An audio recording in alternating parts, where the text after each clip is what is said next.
Hi, friends. Hello. Happy Wednesday. Welcome into my stream. Fountain Pen News, hi. I'm so glad you're here. Spicy Miso, I'm glad you're here. Everyone else is joining. You can lurk, you can chat if you want. It's going to be a pretty chill stream. A few updates I want to share, but I'll wait a little bit.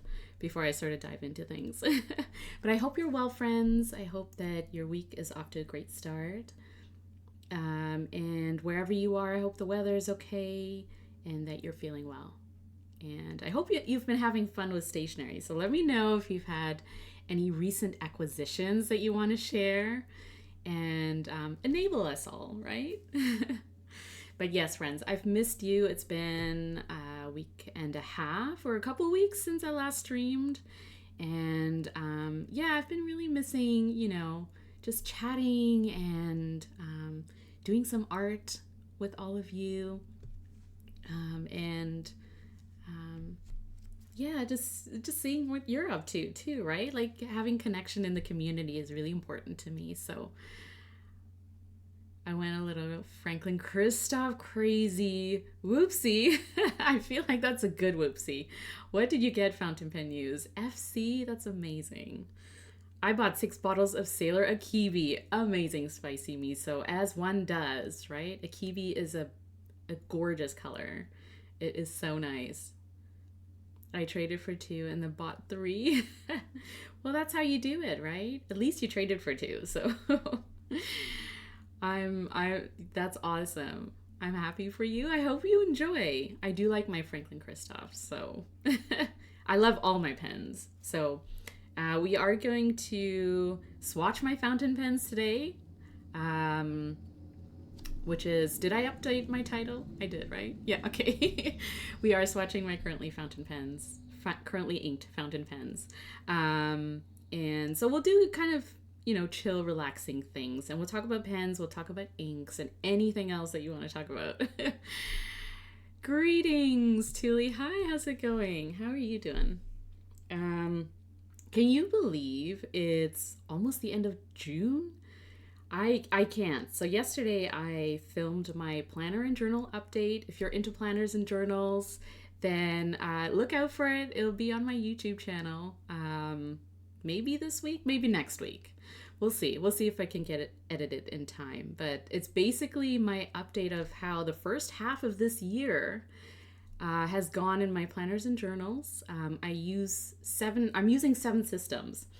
2 planner systems and 5 journal / writing / memory keeping systems.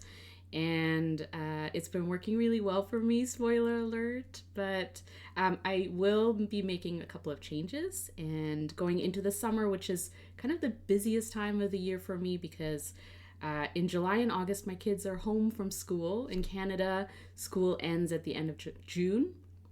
And so everyone's off for July and August, and then school starts again in September. So I do make some tweaks in my lineup for the summer months to sort of allow for less time that I need to plan and journal and more time to spend with the kids. So, hi Needle Girl, how are you? How are you doing? I'm getting my daughter ready for 2 weeks starting next weekend and it's stressing me out. Yeah, that 2 weeks at camp. Okay. Camp is a big deal. It is a big deal. Hi, Sergio. How's it going? Only 7. Long time Filofaxi member. Oh, awesome, Julie. I'm glad that it's working out for you. You're good, Needle Girl? Okay, good. I'm okay, too. Last week was a tough week for me. If you follow me on socials, I shared on Instagram that my 18-year-old kitty peacefully passed away after dealing with terminal kidney disease, which if you have a pet, you kind of know that, as they age, they're prone to certain things, and kidneys are one of those things, right? So it was I think it was a couple of weeks of decline where I spent a lot of time with him taking care of him and being there for him, making sure that the last couple of weeks were sort of the best weeks that a senior cat could have. And yeah, so it was kind of a tough week. It was also really hard to tell my kids. They were devastated, obviously. So if handling pets passing away, I've done that a few times because I've had dogs over the years growing up. I've had family dogs, and but telling my kids was the first experience in my life, and it was not fun, obviously, and it sort of took a lot of adjustment for all of us, and we're still adjusting, right? So knowing that you have a senior pet in your life, you're kind of expecting them to leave at some point, but it doesn't make it any easier. And yeah, here's just a reminder to be gentle with yourself and to give your fur pets a hug for me. Because they're so precious and sometimes we don't deserve them. They're just so good to us. But their memory lives on, and all we can kind of do is be grateful that they were in our lives and know that we gave them everything that we could. We tried our best, and hopefully they're off to, greater pastures, as they say. Hopefully they're off to having fun and playing and not feeling sick anymore. So yeah, hugs to you, friends. Thank you so much for the kind words. Lots of supportive thoughts, even if you couldn't send a message and you sort of just sent really nice thoughts my way. I felt it and I appreciate it. I love this community for that. I know we talk stationery and we talk fun stuff, but these are life things, and we've all been going through a tough time in one way or another for the past months. So if you're in it, if you're in the trenches, if you're in a hard time, if you're kind of in that dark cloud, I see you, and we are going to get through it. We have each other, and we have stationery, and we have things that bring us joy. So that's my little update for last week. And then my kids got really sick too. Well, not really sick, but they got sick. They had a cold and felt achy. So I couldn't stream last week. So that's kind of my story. But everyone's okay. Everyone's healthy now. So we're back. We're back. Thank you so much for the kind thoughts and the messages. We are still sad about prior pets. You're always glad to get the time with them and never ready when it ends, Needle Girl. I 100%, right? I totally feel that. You're never ready. I adopted my kitty Bayless when he was 2.5 years old from a shelter, and pretty much fell in love with his green eyes. And I decided to adopt him because after I went to the shelter and I kind of met all the cats that they had. They said that he was, at 2 years old, it's kind of tough to adopt out a cat because people kind of want the kittens, right? Because you kind of want to enjoy kittens at the fluffy, cute stage. And so he had been there for a couple of months, and I fell in love, and I thought, you know what, this is the guy for me. And he's been my guy for 15, 16 years. So all to say that animals do touch us very deeply. And even if they're gone physically, they're never really gone, right? So hugs to you, friends. But I'm glad that you're here. I'm glad that we're all here. And yeah, let's just kind of find joy. Let's find joy together. Speaking of joy, I do have a fun update. I posted this on Instagram, but in case you didn't know, I am going to be part of an online workshop summit. It's called the Adventurous Artist Summit, Virtual Summit. And I'm going to share the link because it's going to be super, super fun. There's over 25 instructors who are part of this. And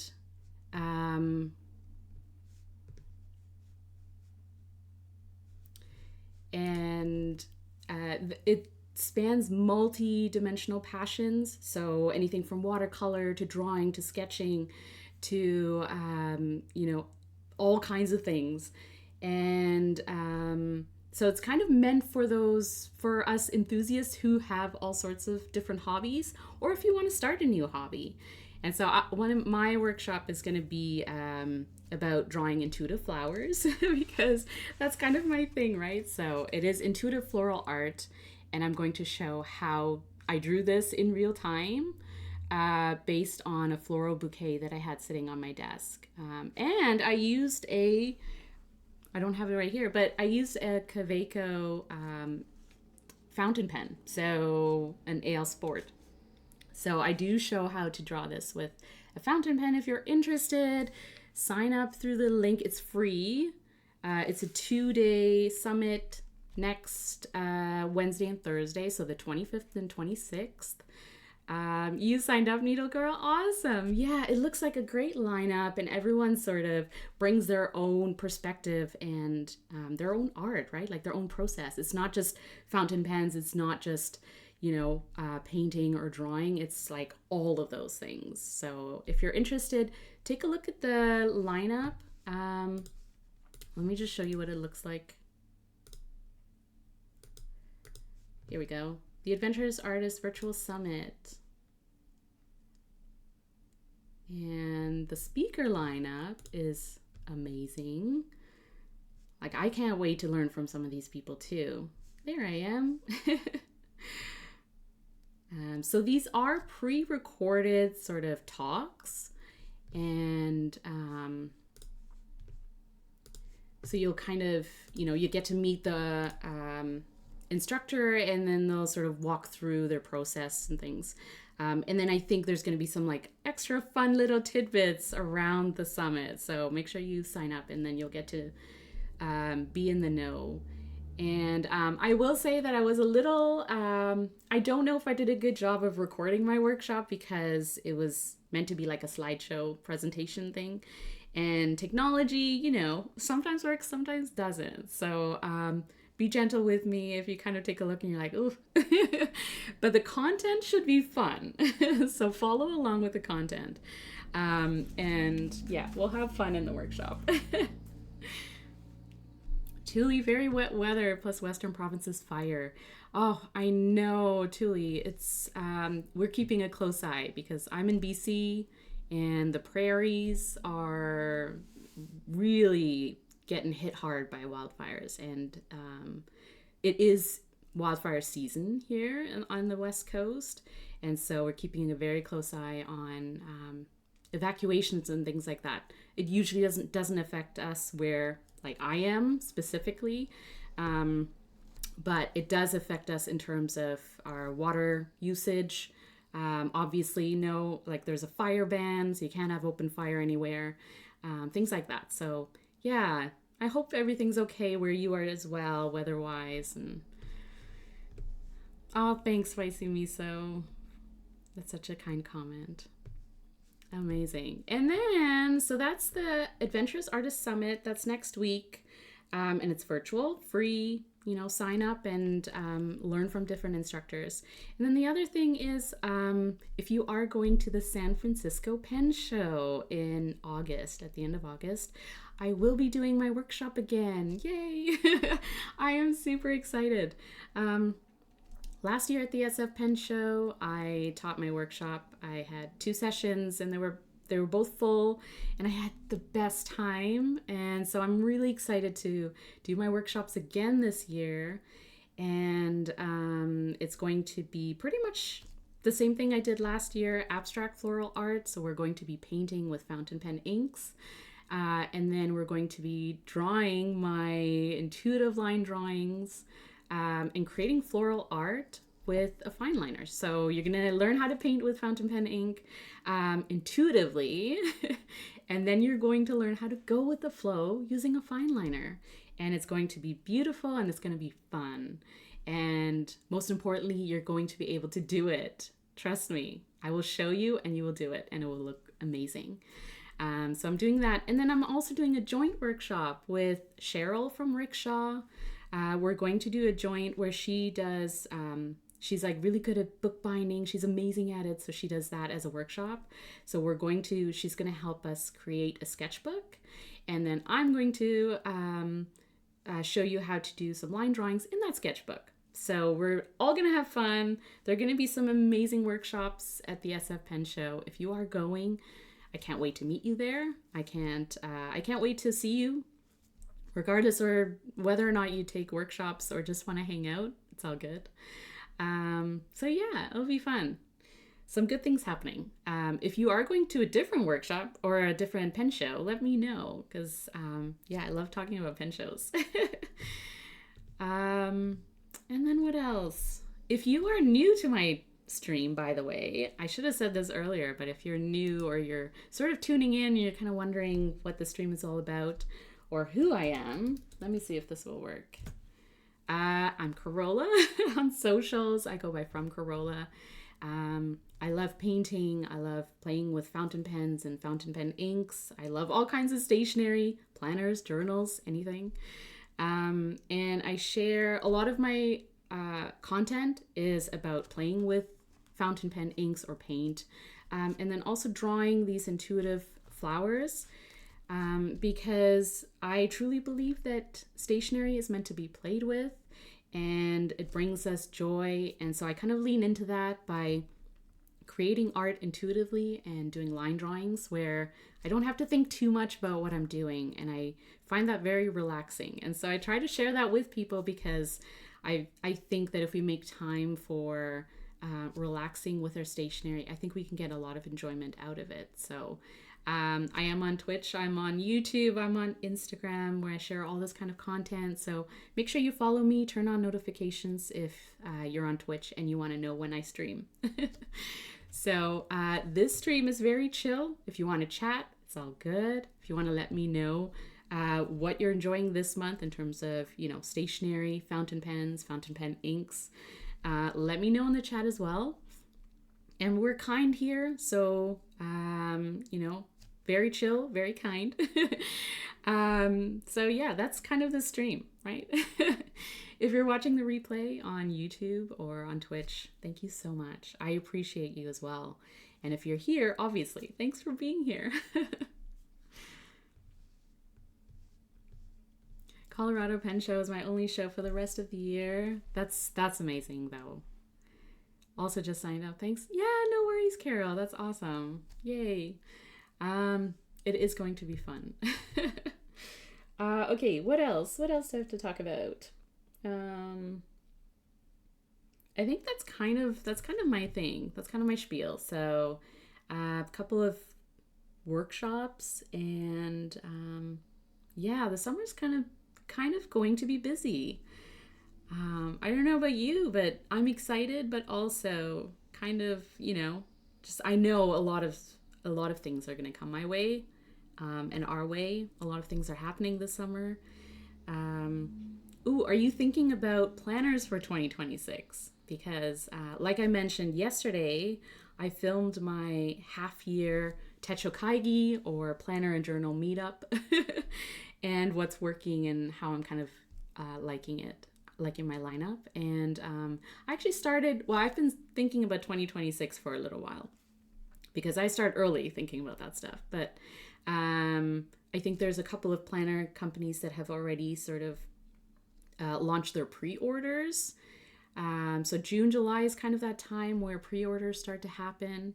And then Hobonichi season starts in August, right, where they do the teasers of their lineup for 2026. And then September 1st is kind of when you can order your planners for next year. So I know it sounds early, but we got to start thinking about these things. And I love thinking about, what analog tools I'm going to use for the coming year.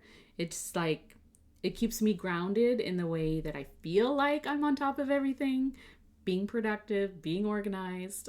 I don't know if that's the reality, but I try. So kind of excited for that. But today we're going to do a currently inked spread, which if you don't know or don't really do that, what it is every month I take out my fountain pens that I'm using and I basically just swatch them. So I list what pen it is, what nib it is, what ink it is.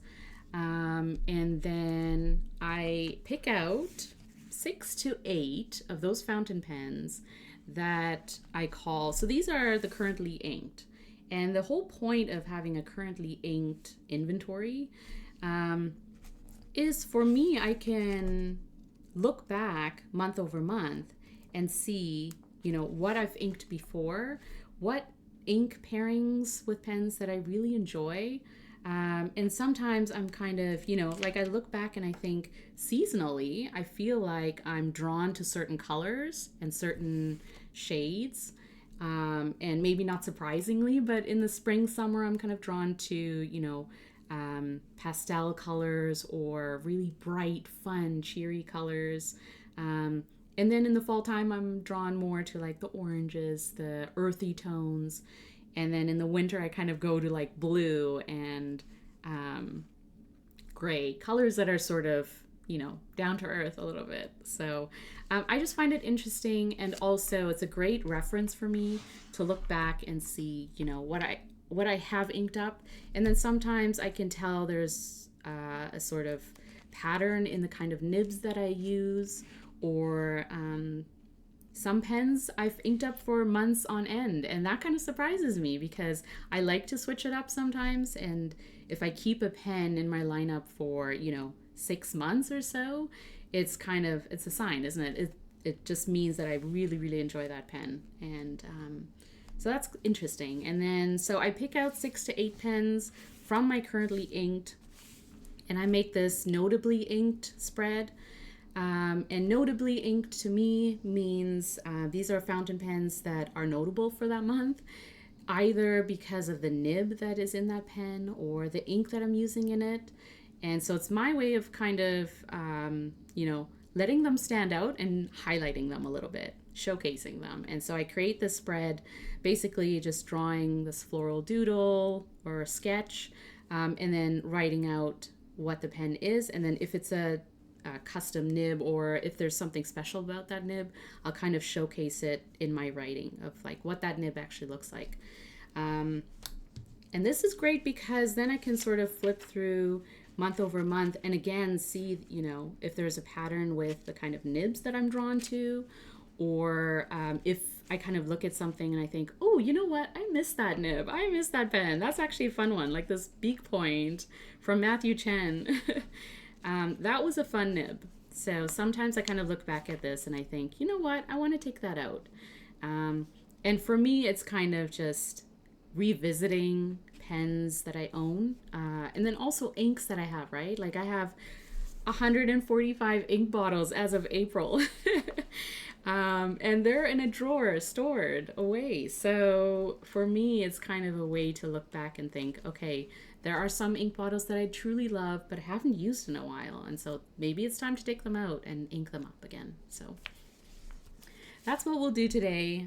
Feel free to chat or lurk or do your own currently inked spread as well. And we'll kind of talk about the pens and the inks as I go. First, I'm going to do the currently inked spread, or the currently inked inventory. So we're just going to list out all of the pens that I have inked up. I say all, but there's only 13. I tend to sort of fluctuate between maybe 12 to 15 inked up per month. For me, that's kind of all I can handle in terms of usage, because I don't use fountain pens for everything or in all my books.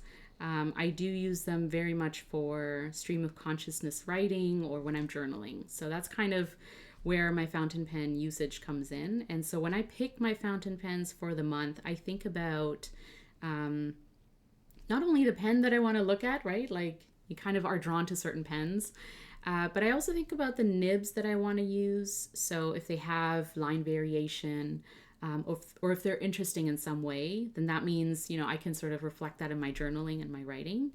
And then the other thing I think about is the ink. So obviously I kind of have to have it legible if I'm going to journal with it. But the caveat to that is if I'm doing stream of consciousness writing, which is just writing down to get thoughts out of my head so I don't have to think about it without filtering it, then I can kind of play with inks that are a little bit more muted, or yellow inks where it's like I don't really need to see it, because with that kind of writing, I don't read back what I write. I don't see the point of that, especially when I'm just writing down unfiltered thoughts, not worrying about grammar, or spelling or things like that. It's not meant to be read back. It's just meant to get out of my head so I feel like there's space for other thoughts, if that even makes sense. Olive Octopus, subscribe for 2 months in a row. Thank you so much, friend. Thanks, Lisa. I appreciate it.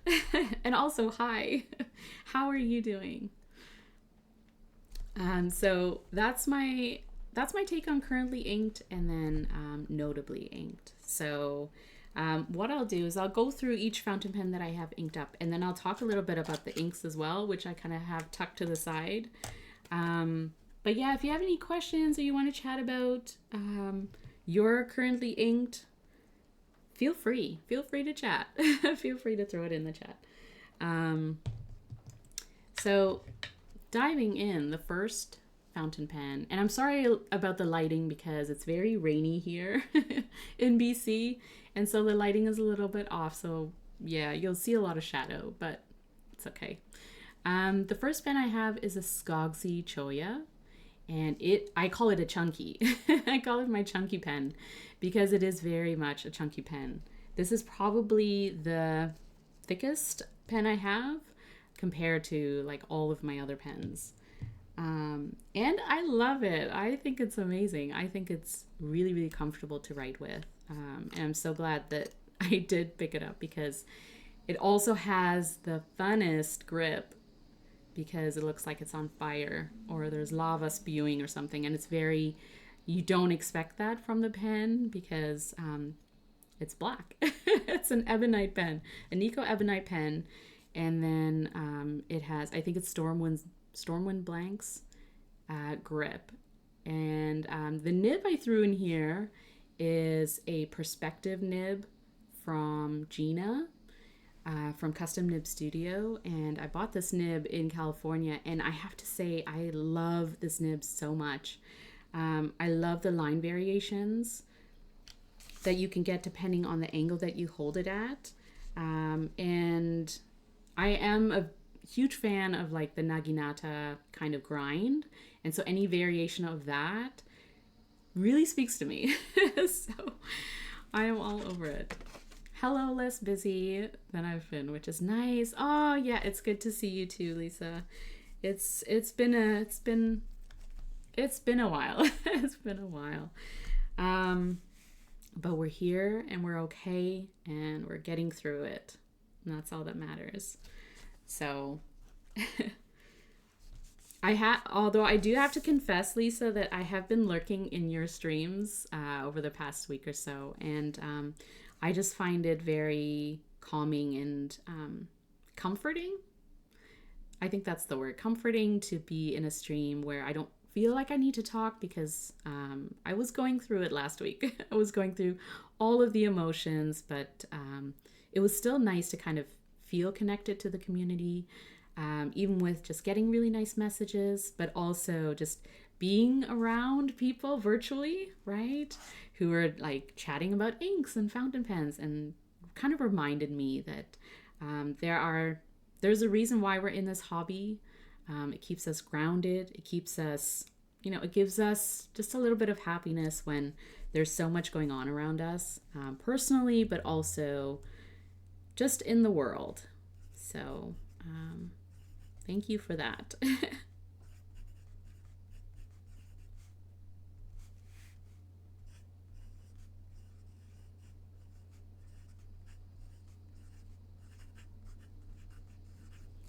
So we have the Skogsy with a perspective nib, and I have it inked up with a sample that my friend Hannah sent me. It is Birmingham Pen Co. Ambered Adobe. And I have to say I don't have a lot of BPC inks, so I'm glad that Hannah sent me a few. And so I thought that would be a good pairing with this pen, just in terms of coloring and stuff. And so decided to ink that up, and I really enjoy. I really enjoy it.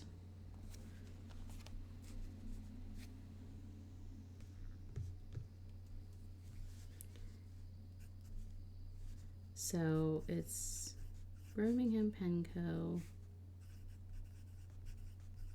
Ambered Adobe. This is such a smooth nib to write with as well. So one thing I am gonna do is I'm gonna stamp.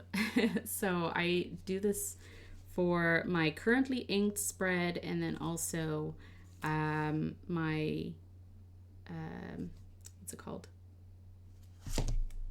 State of the collection it's called. So my current sort of collection of fountain pens and inks and where I'm at with that. So I'm just going to stamp this on here before I forget.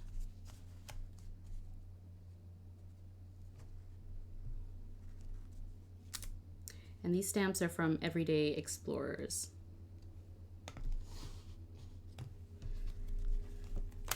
From a stamp set that was like themed for fountain pens. And I thought, you know what, that's perfect. So the second fountain pen that I've inked up is the Twisby Eco Cement Gray. It's one of my all-time favorites. And I inked this up with a sample of Kobe Lampwork Museum Maroon, which I also had last month. And it has to be one of my favorite shades because I just love that sort of maroon color. And it was a sample, so I pretty much inked up this pen with that sample, and I only have a little bit left in here. It's almost done. And I had a little bit of that sample left, so I threw it into my Pilot VP. But yeah, I'm kind of done with that sample, so I may have to pick up a bottle of that.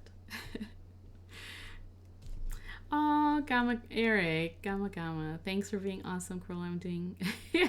You're lurking. Enjoy your lurk. I feel your presence for sure. For sure, I hear that. I did that with Pen Addict and my own St. Jude streams when I was grieving. Yeah, being a safe, comfortable space to be is the greatest hope I could have for my stream. Yes, and your stream is one of those streams, Lisa.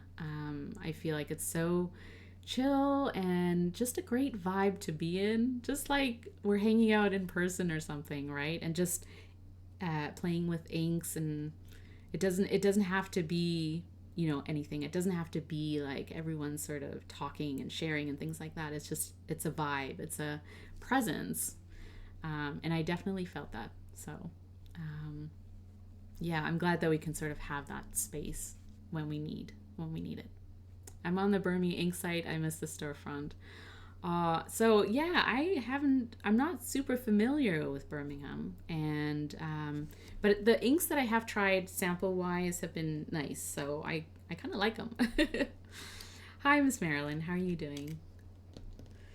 So this, so this pen I've inked, I've kept it with Lampwork Museum Maroon, and it's almost done, so I'm going to have to clean this out soon, which kind of makes me sad because I love this ink so much, but that's okay. I can find it if I need to.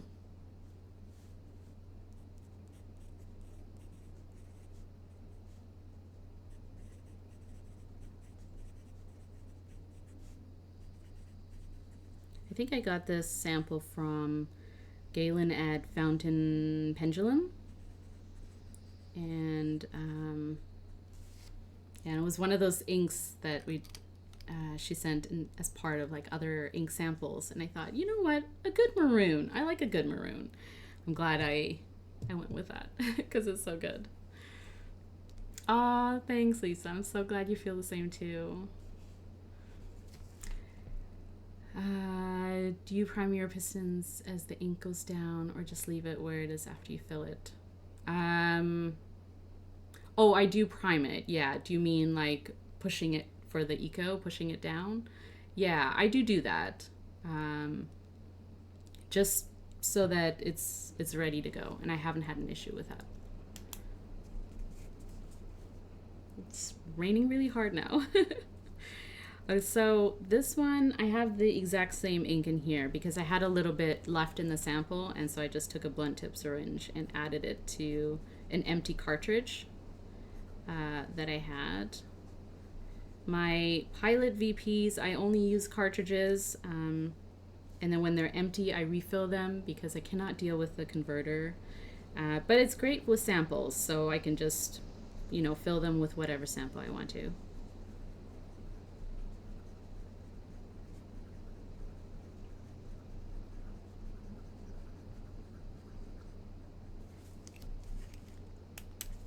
Love my VPs. So the fourth pen that I have inked up is this cute pocket pen. It's a Bonu Pixie, and it is so cute. It is the smallest fountain pen I have, but it's super fun still and easy to use. Like, it's still very comfortable. Once you sort of have that cap in place, which I think there's sort of a sweet spot for it, otherwise it may shimmy off.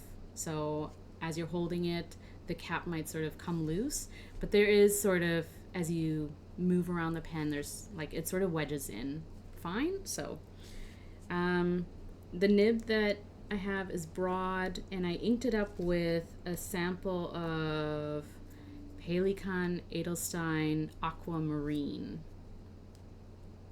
So it's this really pretty aqua green color, which I thought is a great pairing to this pen.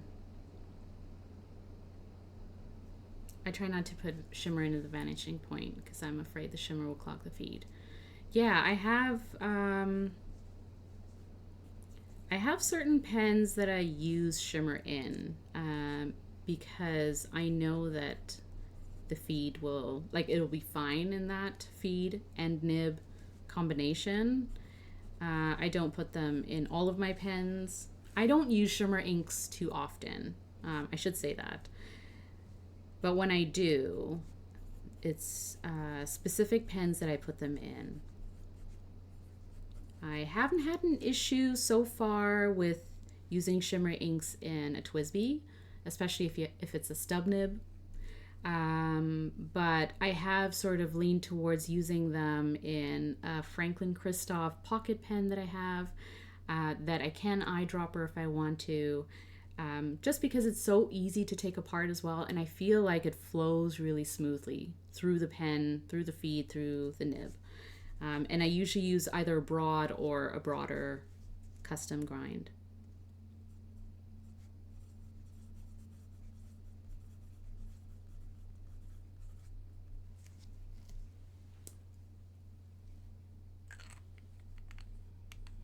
Everyone think good thoughts for me. I'm hunting for a missing pen. No, fountain pen news. Good luck. I hope you find it. Oh no. That's the worst.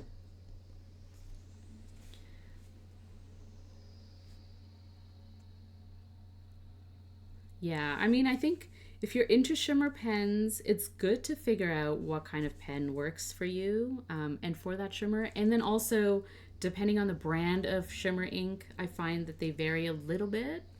And sometimes the shimmer particles can be, you know, different sizes, and consistency. So once you find the pen that works really well with the shimmer ink, or different kinds of inks, right? Like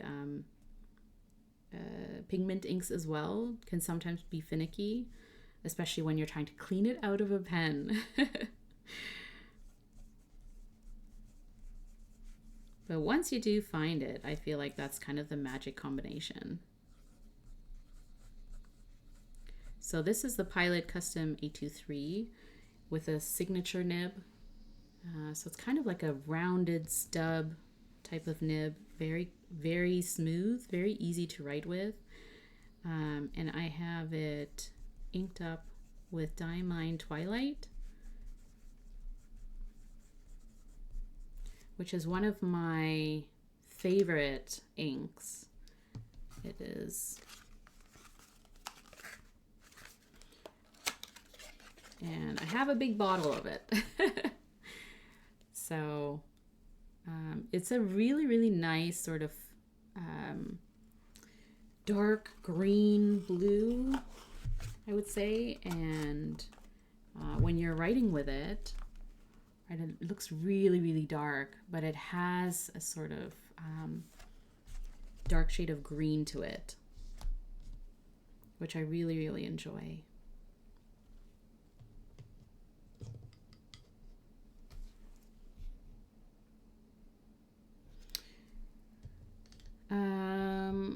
Okay. Let's see. Next one. Yeah, I like Twilight. If the month is almost up and you still have ink, do you just flush out the ink? Good question, Gamma Gamma. What I usually do is I will put it into a vial, a glass vial or a little dip holder thing. And then I'll use it for painting or for using with my dip pens, and just use it for like drawing and things like that, especially if there's like a substantial amount.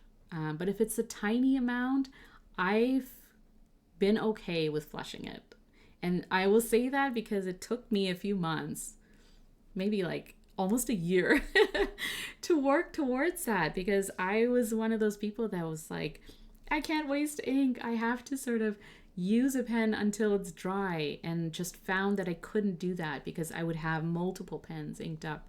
And especially when you're talking about like a Twisby Eco, which the capacity is like humongous. You could put so much ink in there. I just found that I couldn't do it. And so my sort of in between, my kind of how I get around to, you know, being okay with moving on to another ink is hi Jacqueline, thanks for the follow, welcome. So how I get around that is I either, you know, use it for other things, so for painting or things like that. And yeah, if it's a little bit, I will flush it. Yeah, you were the same. I know. I feel like it's such an obstacle, right? Like some people are fine with flushing inks. They're kind of like, I don't want to use this anymore. Moving on, right? Like life is too short to be, you know, nitpicking about the ink that we have. And even then, it's not like it's that much ink, right? But it's a real challenge for some of us. And I feel you if it's like, if you just don't want to flush ink down the drain. Especially if it's a nice ink, because you're like, I just don't feel it anymore, or I want to try a different ink. And where do you put it? And so I just put it into a separate little vial. Something's happening on my computer. I just put it into a separate vial, and I use, you know, my Kakimori dip nib or a glass dip pen, and then just kind of use it up for a little bit. And sometimes I will paint with it. And I've done that on stream where I kind of have like a little nondescript vial where it's like, oh yeah, this was from one of my fountain pens, and I just used to paint with it, have some fun. So you're an ink dumper, fountain pen news. I'm glad you're able to I'm glad you're able to recognize that about you, right? Like you're just like, I don't care, I love this ink, whatever, but sometimes you just got to move on. I get it. And I'm getting a lot better at that. I'm getting a lot better. If it's a little bit, I'm kind of like, listen, you have ink. You have a ton of ink. Let's just be thankful that we, you know, we experienced it, and now we're moving on. So Leonardo MKZ, this is the Stilo and Stile collaboration pen that they released for Black Friday last year. It's called Kintsugi because it has that sort of gold flakes, I guess, where it's the tradition of mending broken ceramic with gold. And I love that idea. I love that concept. And so I love this pen. And I have a reverse architect that I had ground by Gena. I still love this grind. I still love this pen. I think it's so much fun. And I have it inked up with Robert Oster Honeybee, which is one of my favorite mustard yellows. Because it's kind of this brown yellow, kind of mustardy. I wrote yellow. Honeybee, which I think is named really well for what color it is. But it's legible and it's sort of darker than you would expect a yellow to be. And so I love the shade. I think it's great.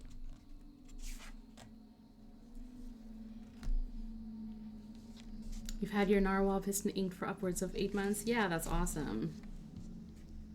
If it's a sample that I really love, I try to save it for as long as possible. But if it's not your fave, it's going down the drain. I will admit, I have dumped ink samples before for not behaving. If I don't like the ink, I will dump it. But I have come across ink samples where, well, actually one that smelled a little funky, and so I was like, I don't want to put this in the pen. You're going.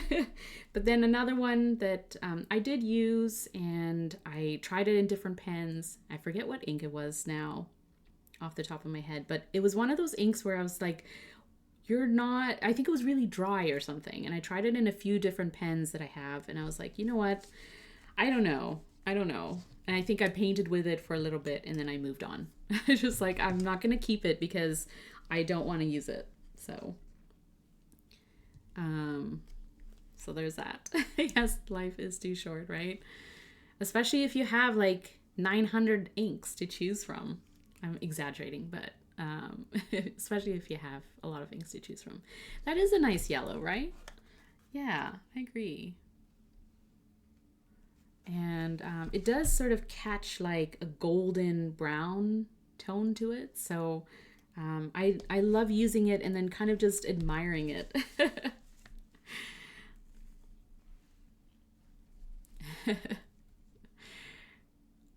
So this one is the TCMC Estie, so Esterbrook and TheCoffeeMonsterzCo collaboration pen. I did change up the ink that I had. So I initially inked it up with the ink that was also released at the same time, Forgotten Iced Coffee, which is kind of like a taupe color. And but then I found, or I decided to ink it up with a more browner color. So it's not writing right now, which is fine because I have water. I'm gonna do a little dip and a nib wipe. I'm using distilled water because I also have Chokuro in one of my pens, and sometimes sometimes it needs a little bit of a little boost, a little encouragement to start.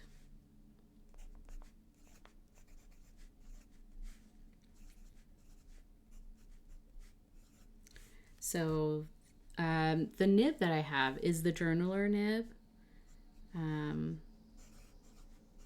So that's ground by Gena for Esterbrook, and it's ground from a medium nib. And I find it very, very comfortable to journal with. So I do know why it's called journaler, because I do feel like it's a great journaling nib. And I have it inked, this pen, I have it inked up with Writing Desk from Ferris Wheel Press. Writing Desk is a collaboration ink with Wonder Pens, which is a Toronto stationery shop. And so the sort of designs on the box are very reminiscent of Wonder Pens in Toronto and very Canadian, which I love. Wonder Pens is one of my favorite shops. And anytime I visit Toronto, I always have to go to Wonder Pens to check them out. They're cute little, they have tons of great pens, tons of great stationery. And this is a great brown black. So it's kind of a really dark ink, which is really nice. My favorite mustardy type yellow is Kobe Taisanji yellow. So much shading. Oh, even supposing. Hi. And also thanks for sharing that. I'm more into Kobe inks now. Because before, like, I just don't have access to a lot of them. And so when I saw them at the California Pen Show, I thought, you know what? I need to look into Kobe inks. And so I got a few samples from friends who wanted to share.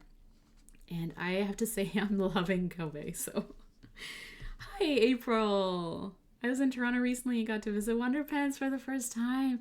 Yeah, you were there for over an hour. Honestly, it's small though, right? Like, it's not that big of a shop.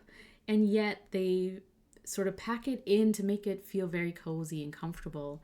And yeah, I could easily spend an hour literally going around in like circles, just looking at things and like, you know, trying to decide what I want to get. Hi, Skogsy. Zach, how's it going? How have you been, friend? Not huge, but fully stocked and beautiful. And they're really nice too. So like, I don't have any problems sort of asking them questions and stuff, right? Like, they're very personable people. So yeah, Wonder Pens. If you're in Toronto, definitely go.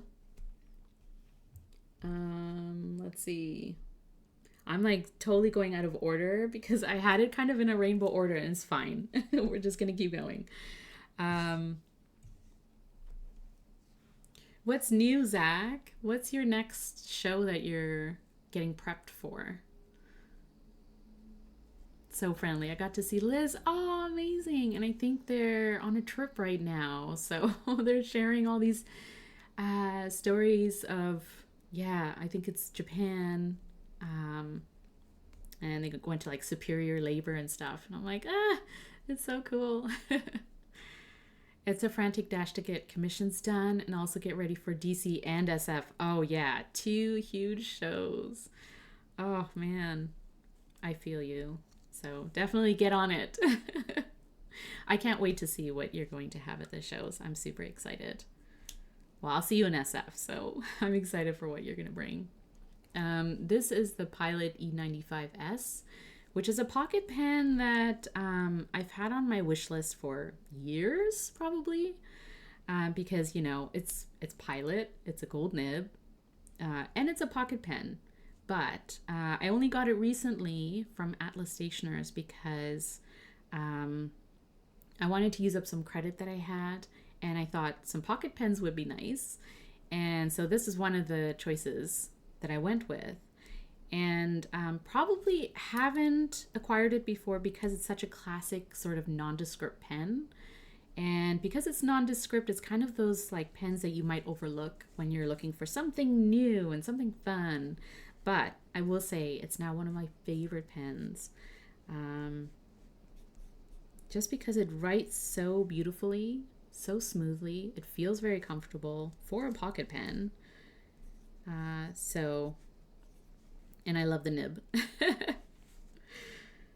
So the Pilot E95S.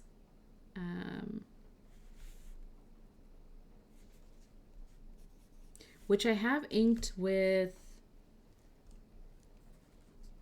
Diamine Writer's Blood, which is such a nice sort of burgundy maroon color.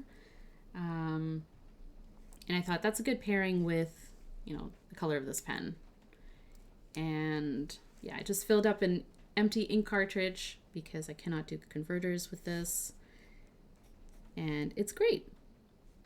I also find that Writer's Blood sort of writes wet. And so it gives me a really nice broad line in this pen.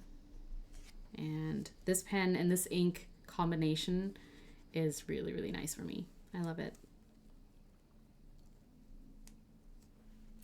Hi, community time. Nice to be able to hop into a stream. Yeah, you have too many people that you're following. I hear you. But it's so nice that when you can join, right? And just kind of chill for a little bit. Writer's blood is so flowy. It's definitely the ink I put into pens if I feel like it's too dry of a pen. Yeah, I agree, Miss Marilyn. I do that too. Or if it's a pen that, like if it's like a medium nib and I kind of want a little bit of a broader line or wetter flow, I take advantage of this ink, which the color is really pretty, but also, yeah, it has a great flow. Okay, so we got that. Let's see. Let's do, after this, let's do Sailor. This is a Sailor Progeear Slim collaboration with Cult Pens. It's such a nice shade of sort of this mauve purple color. And I got it with a broad nib, which for Sailor, you know, you usually get your like typical medium fine or medium maybe.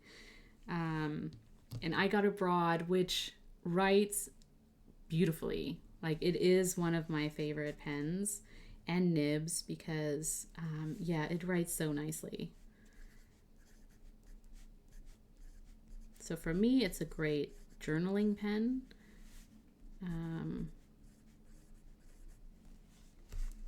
And yeah, it has great flow, love it. And I inked it up with Robert Oster and the TheCoffeeMonsterzCo collaboration ink called Day to Night, which is like a great pairing for this because it is sort of this mauve purple shade.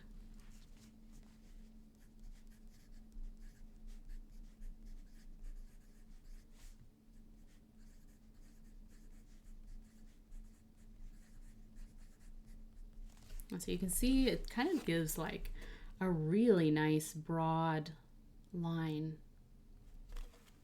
for a sailor, which they don't tend to write very broad. They do write, and it's not as scratchy, or I shouldn't say scratchy. It doesn't give as much feedback as maybe their medium fine would, just because it's a finer line and a finer nib, and sailors tend to have more feedback on the paper. But the broad nib, even though I can sort of feel I can feel the paper underneath for sure, but it doesn't give a lot of feedback where you're kind of like, ugh, you know, what's happening with the paper? You love Sailor Broads? Yeah, I do too. Yes, I'm glad you recognize, because Sailor is one of those pens that, you know, there's a specific feel to their nibs. And if you don't know, then try a Sailor and you'll know. There's a certain type of feedback that their nibs have, and because they're kind of known for the medium fine nibs, I feel like people sort of, you know, you either like them or you don't, or you know, you prefer them or you don't use them. And I think the broad is kind of that nice balance, that in between, especially if you like broader lines. Like if you write a little bit bigger, you know, then I think that broad nib is really good. Writer's Blood or Konpeki. Yeah, Konpeki is a good ink too. I haven't used that in a little while. So next we have another pocket pen. This one is a Tom Studio pocket fountain pen, and it's sort of, you know, you just sort of pop it out, and it converts into actually a pretty long fountain pen. So it's kind of like a full-size fountain pen, maybe even longer, depending on whether you post or not, which surprised me at first. I was like, what happened to the pocket pen? It is no longer a pocket pen. It's a full-sized pen, which is amazing. Very interesting. And I got this from Atlas Stationers as well, with a titanium flex nib. So it gives a little bit of flex, and it's titanium, so it's very durable. So Tom Studio.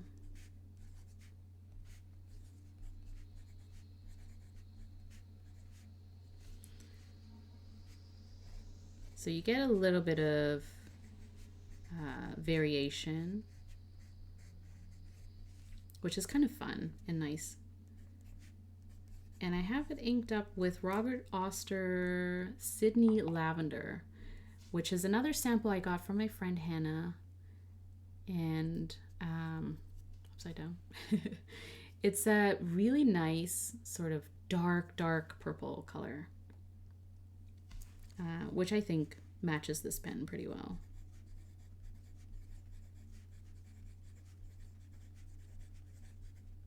I do like my Robert Oster inks for sure. But that's a nice pen. It's very comfortable to write with, and I love that it's, you know, very easy, portable.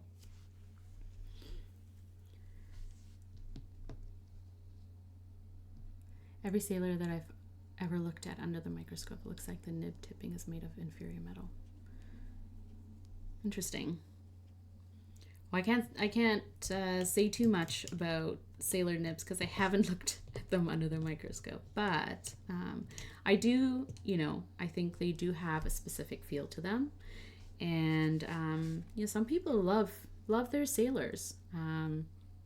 And I have to say that I do enjoy the Sailor Broad, and I do have a couple of other sailor pens, a medium fine nib and one with a medium nib, and the medium fine is a little bit too fine for me, and I do get a lot of feedback out of it, which, you know, is fine, but the medium nib is pretty good, especially, and I mean pretty good in the way that the line that I get from it is, you know, pretty fine. So when I'm writing in a small space, or if I kind of want it to have on the go where I need it to dry faster, then it's fine. But for journaling and where I'm kind of taking my time to write, I do prefer the broader nibs. And I think Sailor Broad is like up there with the other sort of nibs that I use and enjoy. So the last two pens before we'll do a notable spread. Another pocket pen, speaking of Skogsy, this is a pen I have had inked up for months and months.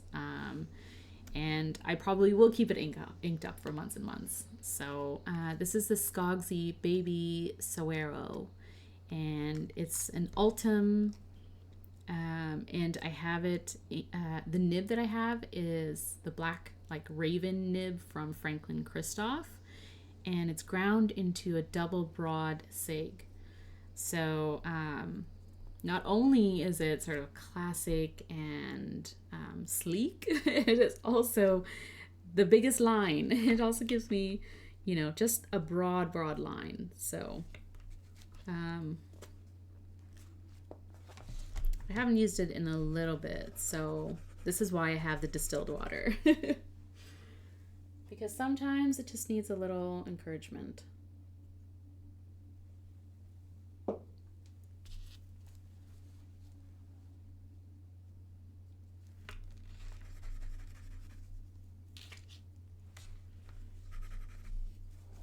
It is so fun to write with, though, because not only is it sort of like a small, cute, compact pen, but also, you know, the ink is really, really nice. So a Skogsy baby. I have a BB Sig. And I have it inked up with Platinum Chokuro.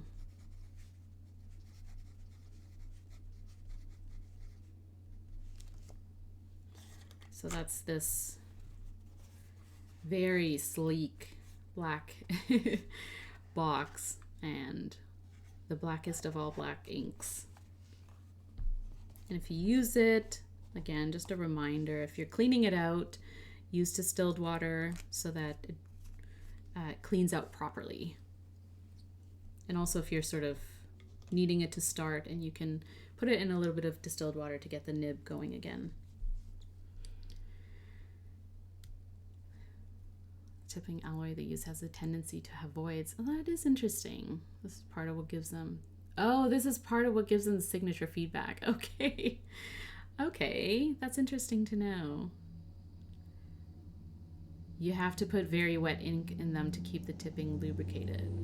Oh, okay, so like Diamine, Writer's Blood, or Ox Blood, or Konpeki. Okay, I understand now. That's very interesting. So the last pen I have is the Platinum 3776. Again, like one of those pens that I just have inked up month over month all the time. Mostly because this is my only needlepoint or ultra extra fine nib that I have. And so it's great for, you know, taking down notes or writing, like I write like book notes and stuff, book reviews with this pen. And it's just one of those great go-to pens for me.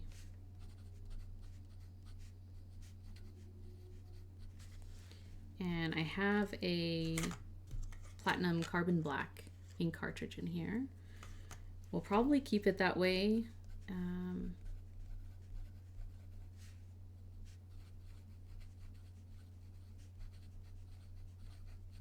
So it's kind of interesting that my two black inks that I have inked up are both platinum.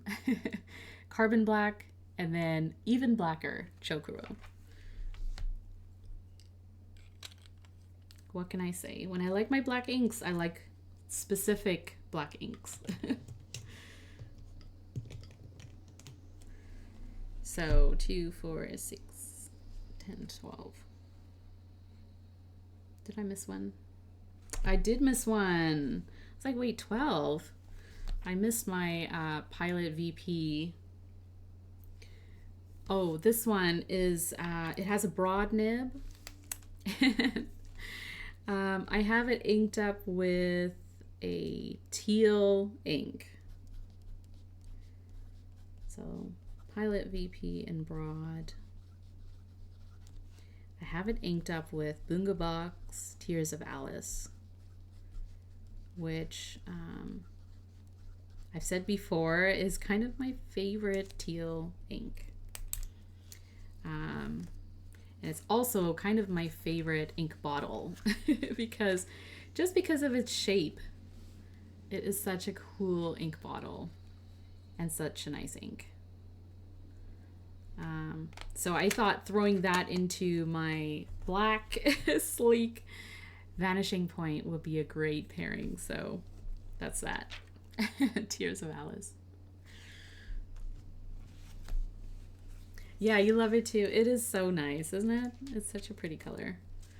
And sort of breaks up some of the darker shades that I tend to go with. So you can kind of see this month that I've gone with like sort of earthier tones.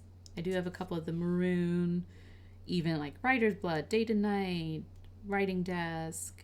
So these are kind of my go-to shades that I like kind of feel comfortable with writing with, but then I need to do some more brighter shades. That's what I need to do, is I need to pick out a couple of brighter shades, especially for the summer. Just because it's that time of year, you know, to have a little bit more fun with writing.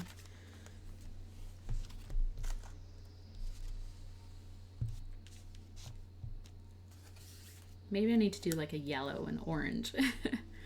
I'm doing a rainbow month, being that it's Pride Month. Oh yes, happy Pride.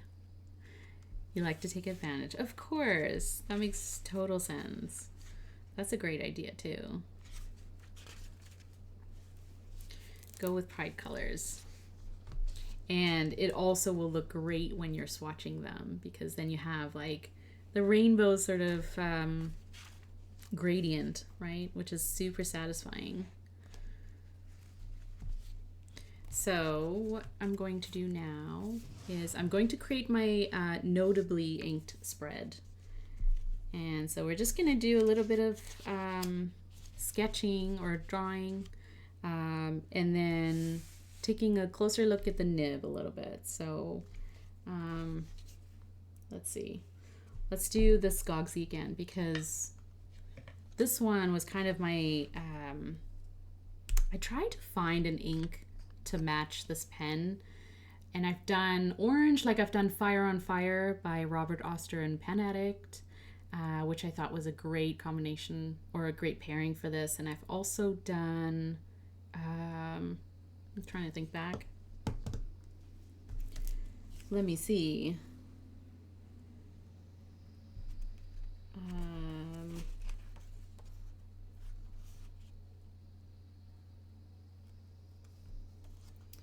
I think I've done a yellow with this. I did Amarillo stationary toasty joggers.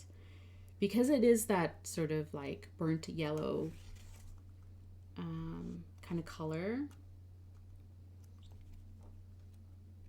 Yeah, I've sort of gone the route of like yellow, orange. Maybe I need to do a red. Let's see. Party on the inside, goth on the outside. Yeah, for sure. It is on fire on the inside. So.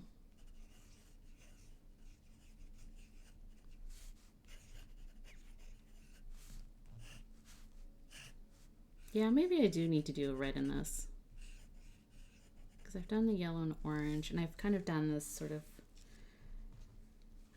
brownish color.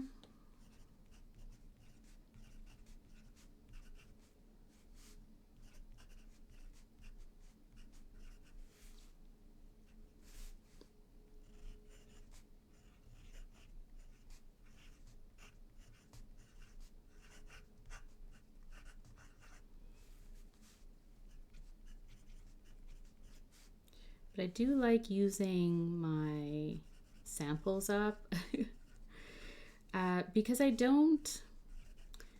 feel like I don't know about you, but when I have a lot of sample vials hanging around, I feel a little overwhelmed because I'm kind of like, I need to start using them, and I need to start, like in my mind, I'm kind of like, I need to use them before they sort of like either go bad or, you know, they dry out, or the moisture evaporates and it becomes too saturated and too concentrated. Like in my mind, that's kind of what's happening. So I always kind of think like I need to use some samples, and that's fine. Like, you know, use them however you want to. But when I have sort of a balance between using ink bottles and sample vials, I feel a lot better about it. I don't know. So yeah, I kind of try and balance it out a little bit. Month over month, I take a look at, you know, the samples that I have and what I kind of want to play around with. And then I kind of go with it. So, and then I think, you know, what would be a great pen pairing for this? This is Reverse Architect. Let's do that.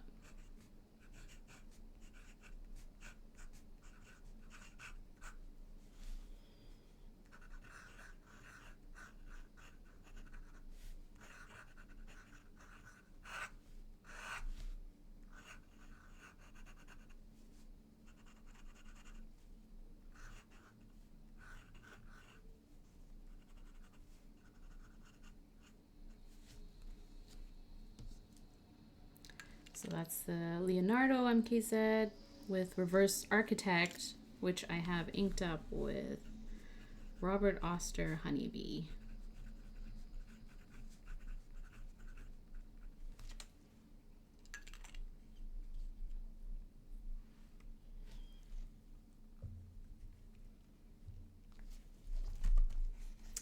And then, okay. Then let's do the TCMC Estie.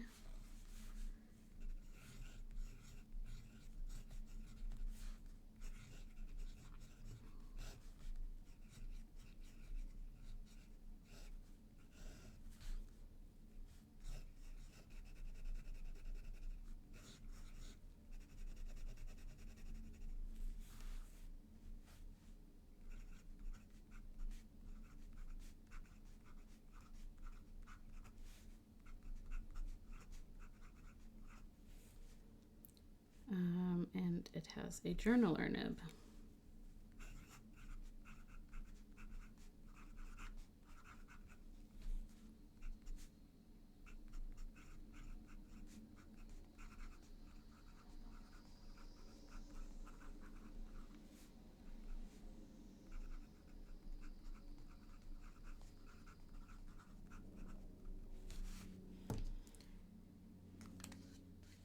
inked up with Ferris Wheel Press and Wonder Pen's writing desk. So kind of this really nice shade of brown.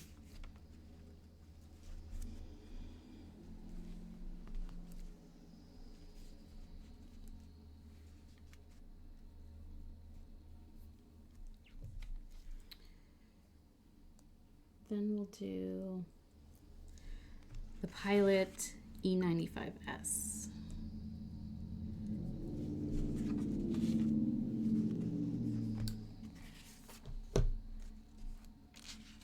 So I find too that over the summer months, I tend to pare down a little bit on the number of currently inked fountain pens that I have.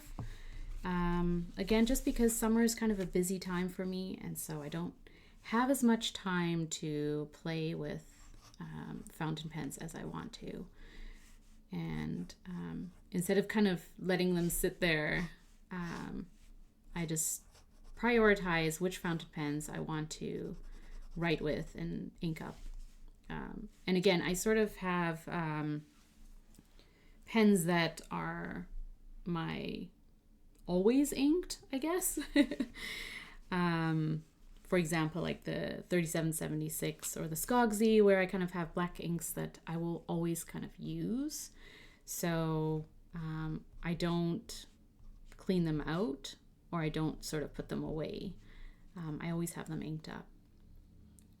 But then I kind of add on a certain number of fountain pens that I want to play with. And over the summer, I just find that I pick a lot less, and and I kind of concentrate on certain pens and certain nibs that I really enjoy, and then pick inks that I want to pair them with. So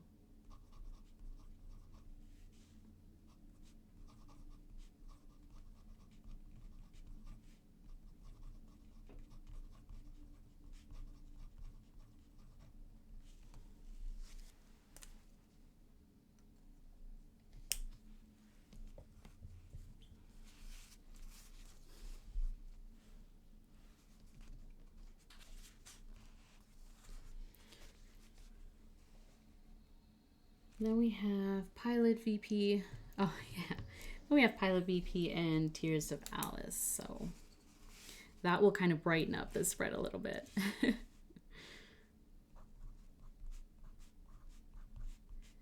Pilot VP Broad.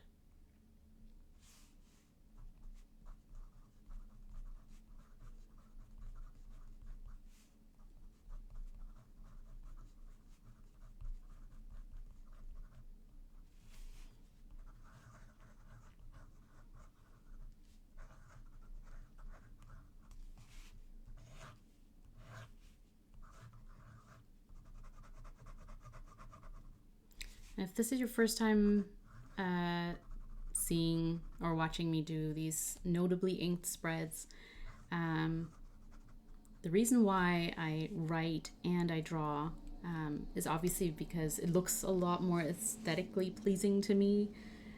So it's kind of creating this really nice, spread.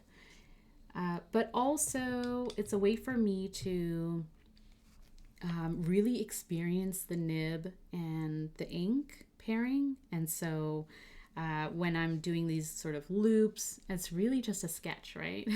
When I'm doing loops and I'm coloring in or I'm filling in these leaves, it's a way for me to get those ink properties on paper, but also feel how that nib behaves when I'm doing transitional lines. And also sometimes, depending on the nib grind, they're not as comfortable to do,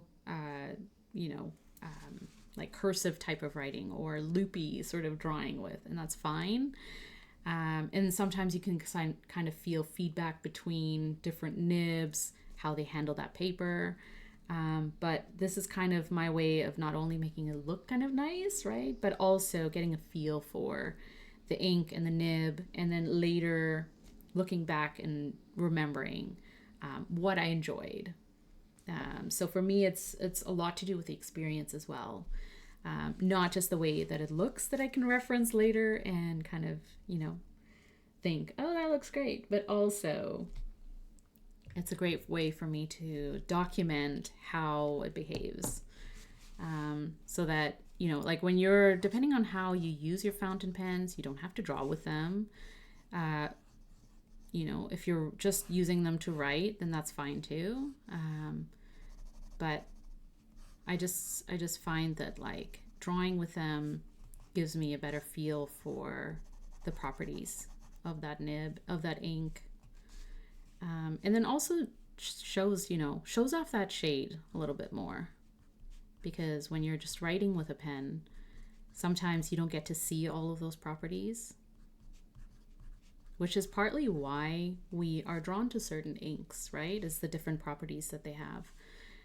But when you're writing with them, sometimes you don't get all those properties, and that's okay. But I like to document that.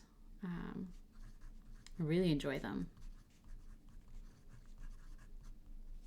I'm one of those people that love watching, this sounds weird maybe, but I love watching myself write and draw, because I love watching that ink flow and watching it sort of land on paper, and then when it dries, experiencing shimmer, or, like I said, I don't use a lot of shimmer inks for writing, especially in fountain pens, but if you have sheen or any kind of secondary properties to that ink, it's kind of nice seeing that. And sometimes I'm also surprised by inks that when they're wet, like when you're actually writing with them, they will put down a certain color and then they'll dry a different shade or a darker shade or something like that. And it's kind of fun to see that as well. These pages are so lovely. I love seeing your Notably ink. Thanks, Olive Octopus. I do too. I love seeing my Notably ink spreads. They're so pleasing to look at. And that's why I pick out like certain fountain pens to use for this, because this, my currently inked, is a document, or me documenting what I have inked. And it has a purpose, right? Like I'm a data person. I love seeing, what I have month over month. It gives me different data points. But I don't necessarily want to spend so much time like drawing with every single pen month over month, especially if they're pens that I just always have inked up. So I like to have those two different spreads, my currently inked and then my notably inked, because the notably inked is where it's interesting. It's where it's fun. And I love looking back on previous notably inked spreads I've done too.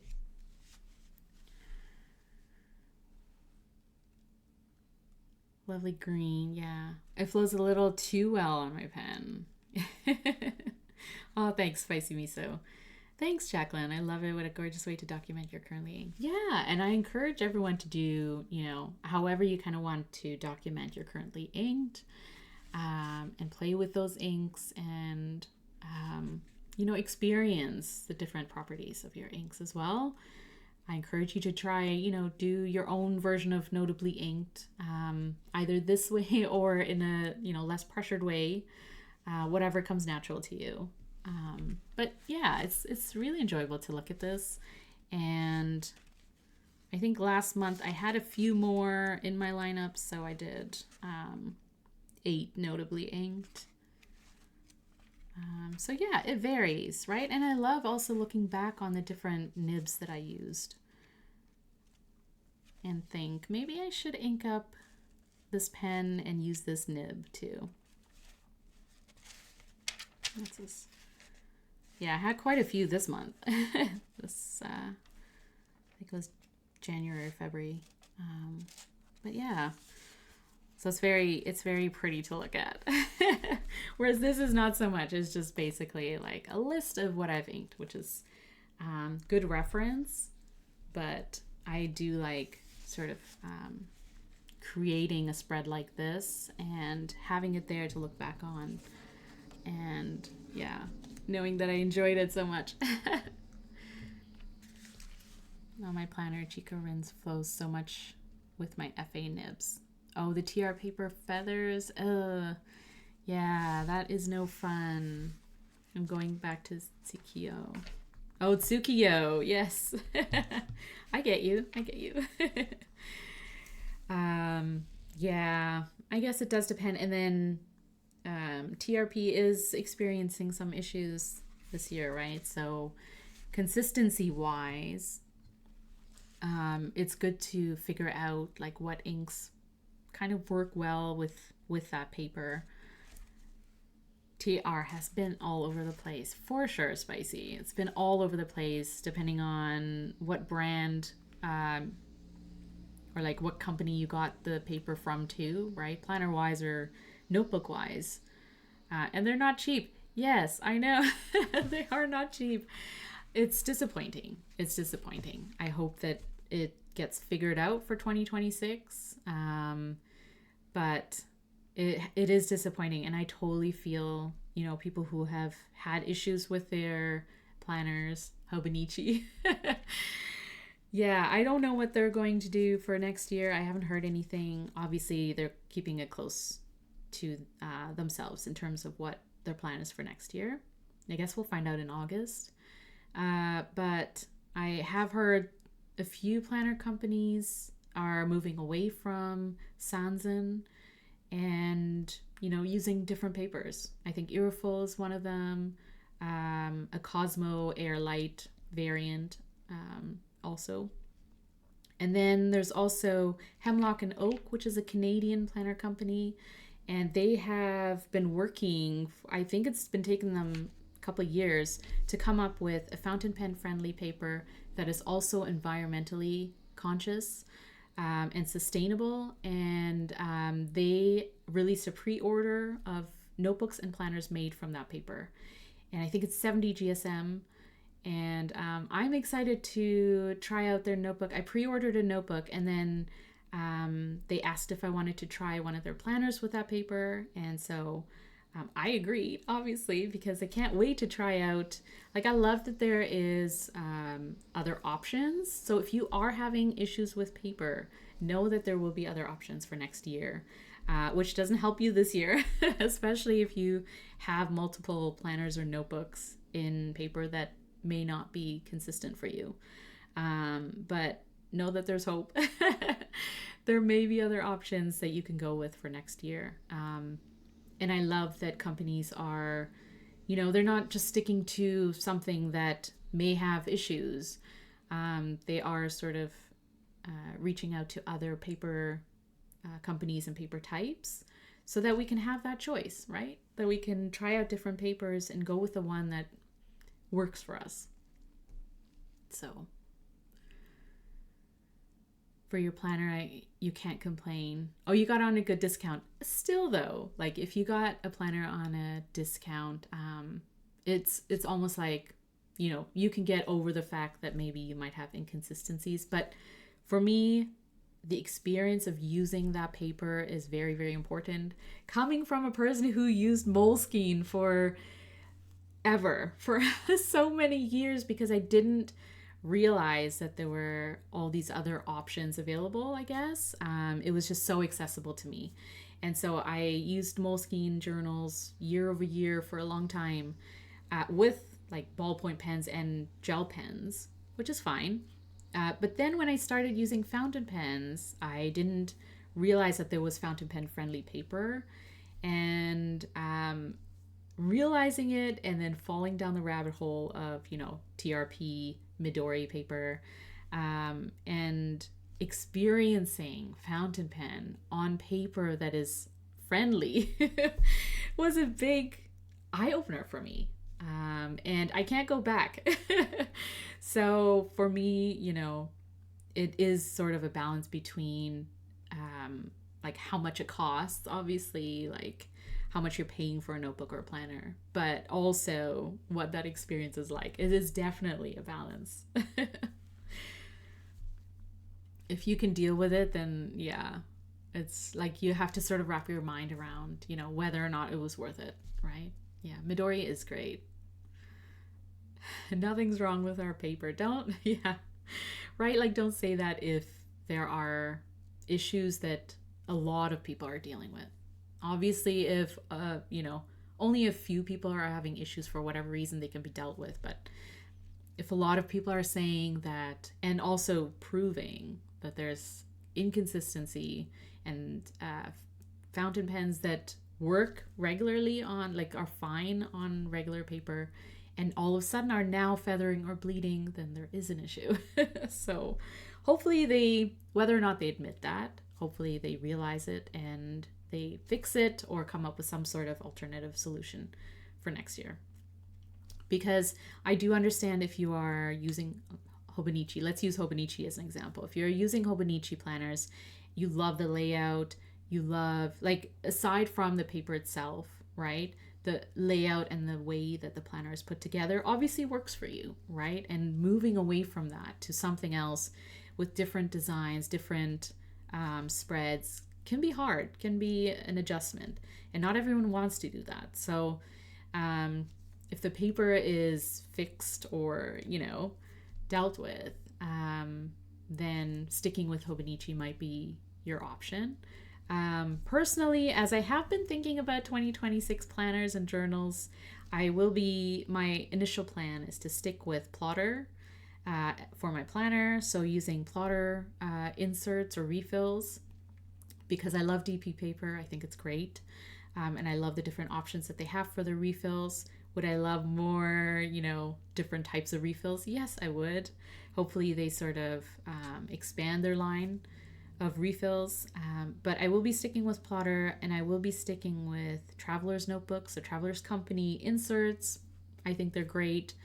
And I love that you can get different inserts and different booklets to put in their covers. So that will be me. And I do have a Hobonichi 5-year, which I got last year. So I've been using that last year and then this year as well.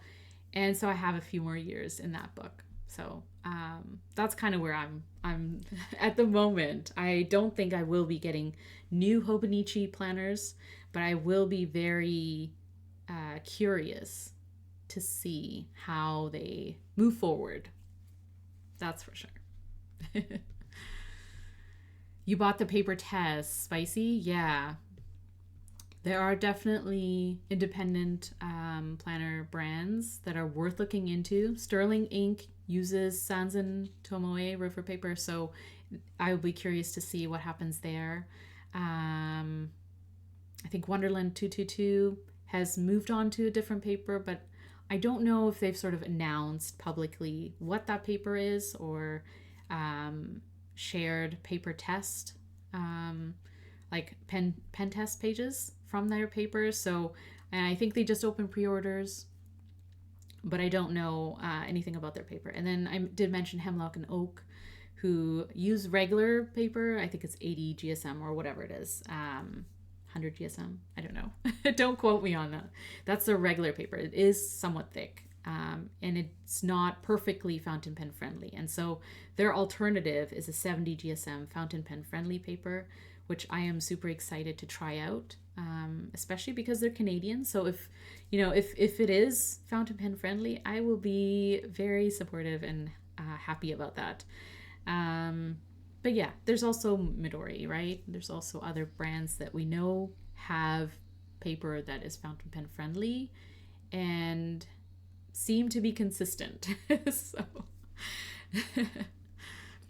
oh. Spicy, you're not a fan of Moleskine? Look, I think for what they are and the notebooks that they do provide, I think there are people who do use and like Moleskine, and that's fine. But coming from someone who used them for way too long, I'm glad that I have found different options in my life. Let's just say that. I'm going into GLP Creations, the author. I don't think I'm familiar with that. Paper test, the layouts are very thoughtful. That's why you went with it. Yeah, that's awesome.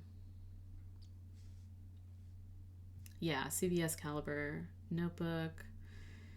Yeah, Moleskine is great for pencil and ballpoint. No, it's not great for fountain pen ink. I know people are the paper does vary, and I have heard that Some of the paper is quality enough to use fountain pens, but I can't be bothered trying to find those types of notebooks. So instead of hunting for, great Moleskine paper, I'm just going to go with what I know works. So, that being said, I don't think I've had issues with my Tomoe River paper planners or journals that I have used this year. Not obviously, I do know that there are issues, but thankfully, I haven't had to deal with them. So, I don't want to take the risk next year. All that to say, I do think I'm going to stick with paper that I know is consistently great. But I am curious to see, how planner companies and planner brands, sort of come at it with either different types of paper or a solution to the inconsistencies, or I do want to see how it sort of shapes up this year. But I hope for all of us who love fountain pen inks and just want to see their properties reflected properly, just want to see them, give us the best writing experience that they can and that they were formulated for.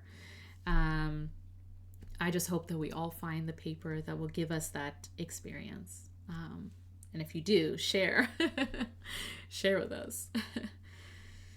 Sanzen's biggest mistake was calling this Tomoe River. Yeah, spicy. I have heard that sentiment quite a bit, and I agree. Like, trying to make it seem like something it's totally not it's disappointing, right? But if they came at it with, this is not Tomoe River paper, but it is this, I think personally would have been the way to go, but they didn't. And I think that's why people are even more disappointed, is because if you did use OG TRP, and then even, was it Machine 9 or whatever sort of the updated Tomoe River paper was from Hobonichi, and then now you're using, inconsistent Sanzen, it's like an even more of a disappointment, because you're going from, really, really good paper to paper that you can't trust. You're just like, will it feather? Will it bleed? Like, surprise. So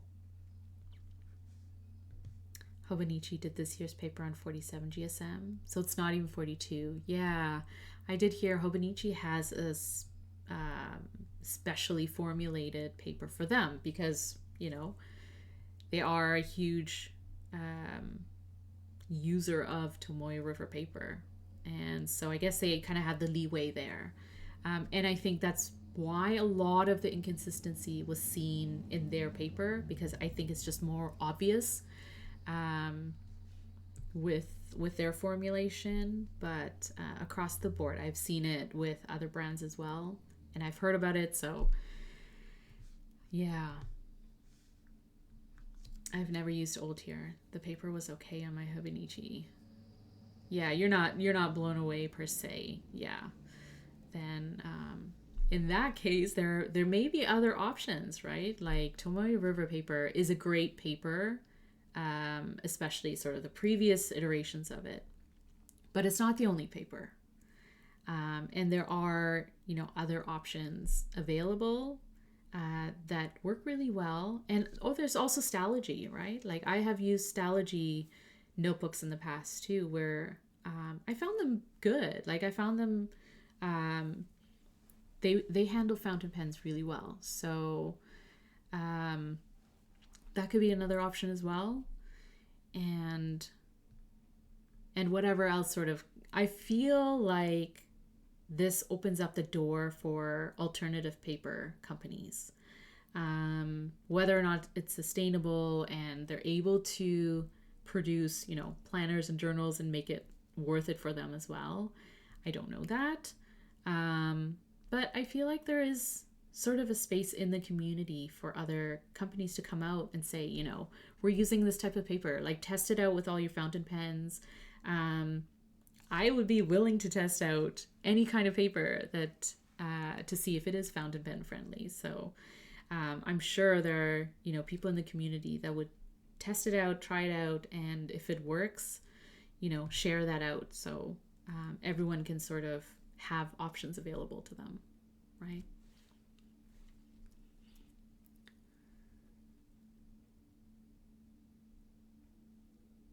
Yeah. Old TRP was amazing. You could put a whole 2 milliliter sample on the paper.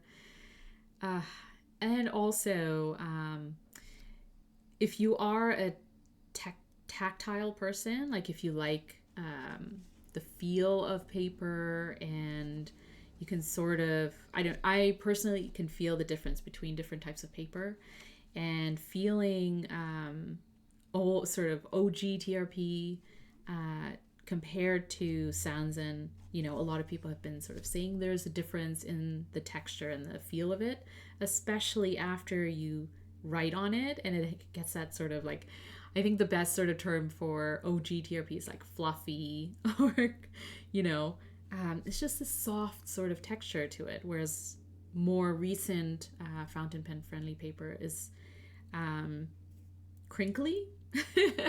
So there's a difference in the descriptors that we would use for, you know, the paper that works really well with inks versus what, you know, more recent paper has been like. So yeah. So it is nice to test different papers though, and find something that works for you. Sometimes, depending on the type of nib you use too, like if you use extra fine and fine, you may not have an issue with TRP or Sanzen. But, you know, if you do use, you know, the broader nibs, or you paint on the paper, finding the one that will handle it is definitely the key. So try everything, that's for sure. That's one of the big problems for me. Old TRP felt so good to write on and was better than anything else for ink washing. Yeah. You like performance on Midori MD, but writing on it is like it's like fingernails on a chalkboard. Ugh. No, I don't like that.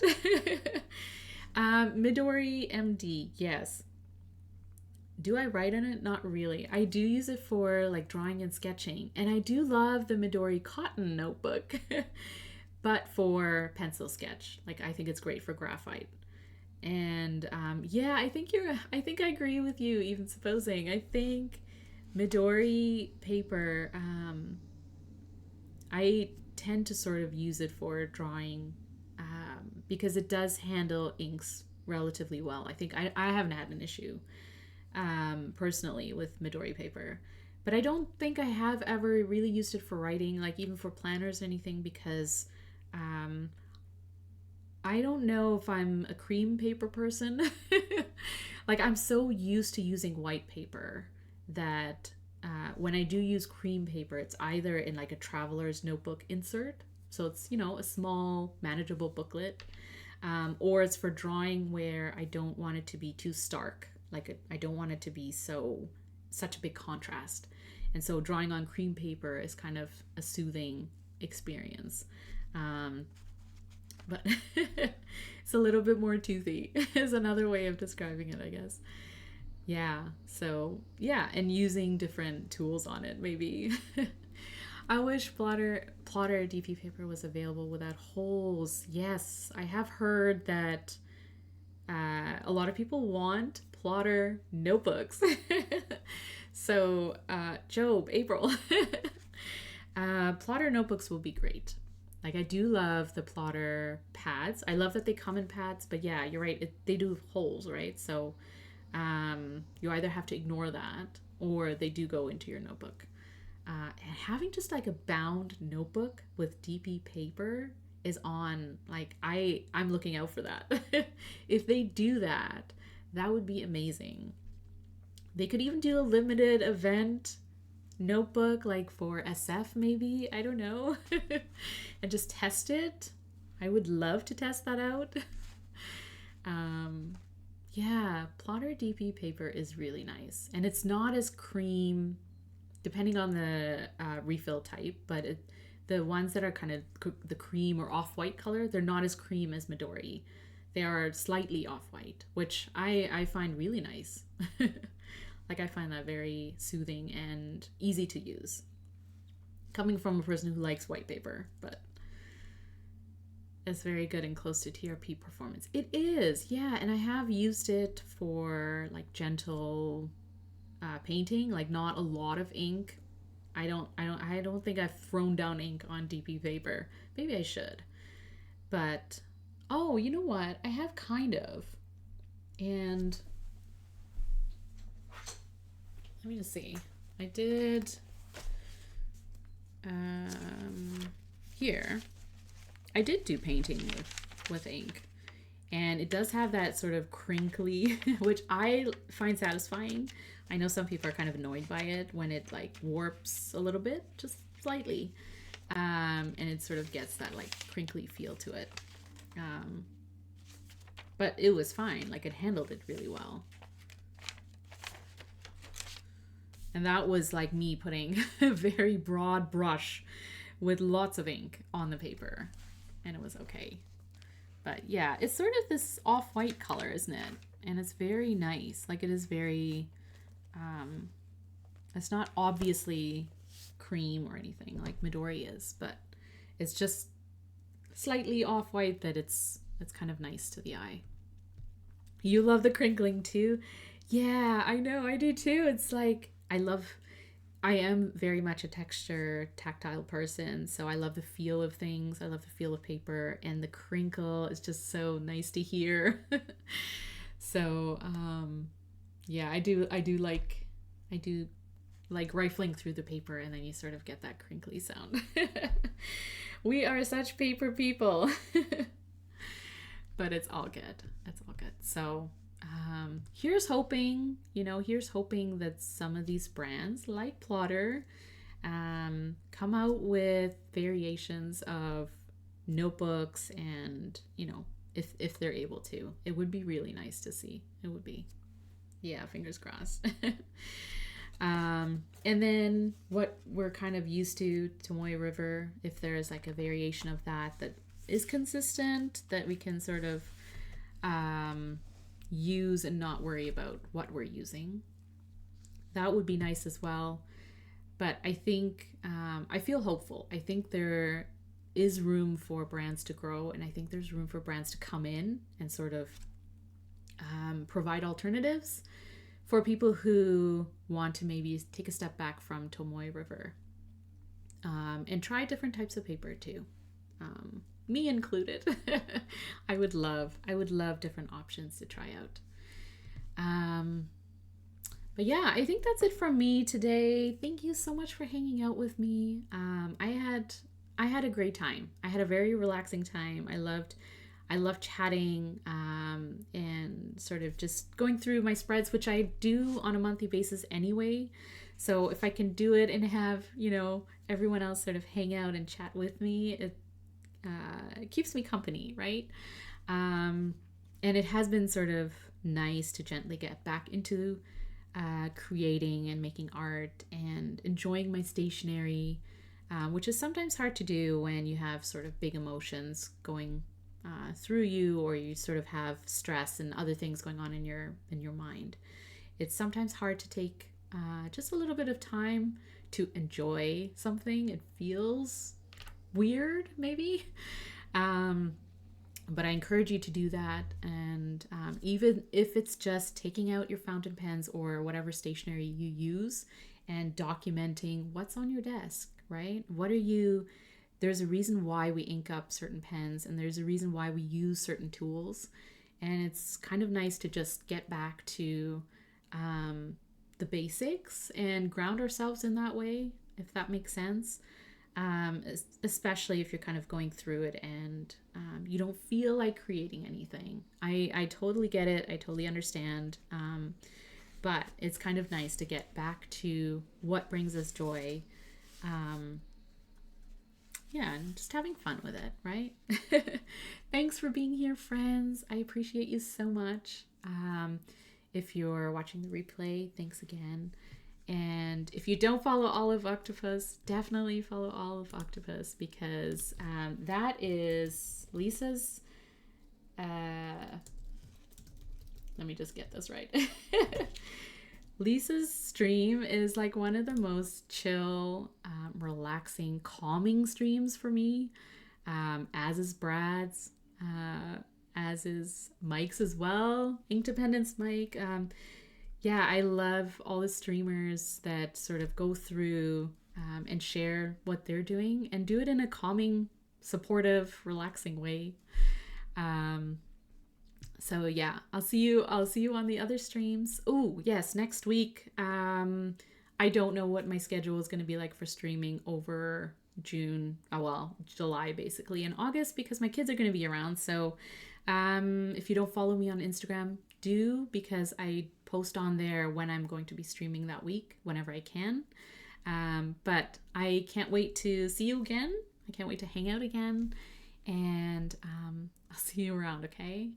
Thanks so much for being here, Jacqueline, even if it was, having me on in the background. For sure. I love being on in the background and just, chatting away about stuff. Yeah, thank you so much, friends. I'll see you next time, okay? Bye. Go play with stationery.